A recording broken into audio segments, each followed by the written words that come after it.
And we are back inside Tennessee. We're hitting kind of all kinds of points on the political map this morning. So let's move on to Knox County Commission. Also kind of an interesting development, dare I say it. On this Knox County Commission, there is now a woman Democrat who is the chair, and it is a dominant Republican body. Don and Susan, let's start with you. What do you make of that? Is that some people sort of were a little bit like, oh my goodness, what do we think about that? I think the Compass reported there may have been some mass texts sent out that were kind of accusatory about how that had happened. Does it really matter? What do you think? Or is it a hopeful sign of some kind of bipartisanship? Well, I guess we'll have to wait and see about that on how they work together. But I feel I did talk to Commissioner Terry Hill and also the new and Kim Frazier this past week. And I think Terry would have been nominated and probably elected, but she is got a year where she's going to have a lot of travel and a lot on her plate. And so it's my opinion that I think she said, hey, I can't do it this year. You know, the others are new. I mean, you've got several new women on there. And so I think they certainly didn't want to be the chairman. Courtney's been on there, and their impression with her is she's bright, obviously. She's been on it. They feel like she has the temperament to be a good chairman and put politics aside and selected someone they thought would do, run the meetings well and get the agendas and et cetera. Now, yes, there have been some Republicans in this county that are very upset. I've had several calls about it and some emails, and, there's been some blogging about it and so forth. But I get that. But this was a decision made by these 6 women. And it is the first time a woman has been chairman. Yeah, so kudos to them for that. But I get the partisanship. That's Courtney Durrett we're talking about, and it's a 6-5 split dominated by women. Don, do you see significance in what happened? I do, and I'll explain why. Susan's right. I mean, it's the first time we've had a woman chair of county commission.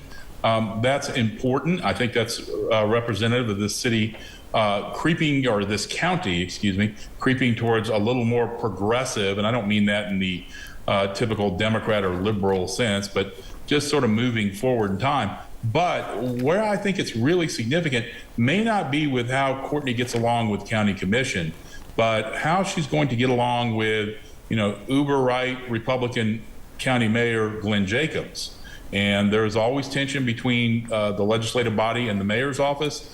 And we have seen where there are sort of thoughtful disagreements or thoughtful positions, say by Dr. Martha Buchanan during the COVID pandemic, where it got sort of testy and ugly.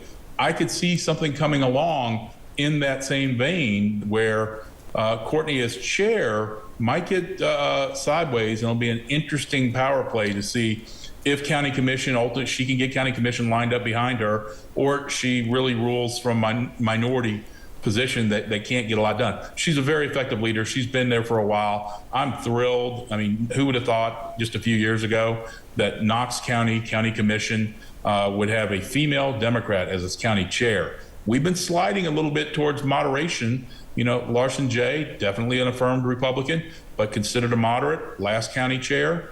And now we have a moderate Democrat as county chair. So a further trend showing, I think the county, we're not blue yet, but it's heading that way. The chair runs the meeting, takes part in setting the agenda, and usually that is a one-year assignment unless you want to do it again. Not something I'd want to do, but it is something that is done and is a service to commission. All right, let's shift now to talking about legislative races or statewide races. I'll just ask you, what's most interesting to you guys in terms of legislative races? Don, we'll start with you. Oh, I think Susan and I probably will agree. It's going to be the Elaine Davis and Greg Kaplan race, because that district is really kind of a purple district now. Elaine is sort of a firebrand in the Republicans. She's pretty far right. She's not considered a moderate Republican. You've even got, and we've talked about this before the show, Victor Ashe, an old guard Republican, squiring around, Mr. Kaplan as a Democrat. Victor was always very adept at gaining the Democrat population and vote for mayor around here. And I think that's I'm going to get back at you from Victor as it relates to his support previously of Janet Testerman. So I think this is going to be a really close race, and it's already gone ugly, and it's going to get uglier. Susan, what say you? Well, Ambassador Ash is quick to say that that Joan, I think, has endorsed. She endorsed Janet, but Victor says that he stayed out of that race. But of course, I do think both of them were supporting Janet Testerman. So I think there's a little bit of that in there. And Elaine, let's face it, Elaine is at this point in her life very conservative. She used to be a Democrat. She's come over to the Republican side and has gone way far to the right. That was Eddie Manis's district this past, well, he's still the state rep, but he's represented that district, decided not to run again. And it was a pretty ugly race last time between Gina Oster and Eddie. And so I think there's some of that left over from that race. And so we do have some moderate Republicans in the county that are not particularly happy that Elaine is the nominee. But we'll see what that district does. That's going to be up to the people of the 18th district. So we'll see. But I think it's going to be a really close, interesting race. That's District 18, and on election night, that is one to watch because it will be interesting to see. There'll be Democrat turnout, obviously, motivation for Greg Kaplan. But what about disaffected Republicans, if you will? By the way, Greg Kaplan was at the Knoxville City Council meeting last week where the abortion resolution was presented, and he commented about it, which I thought was very interesting. Okay, we're going to take another break, and we will be right back.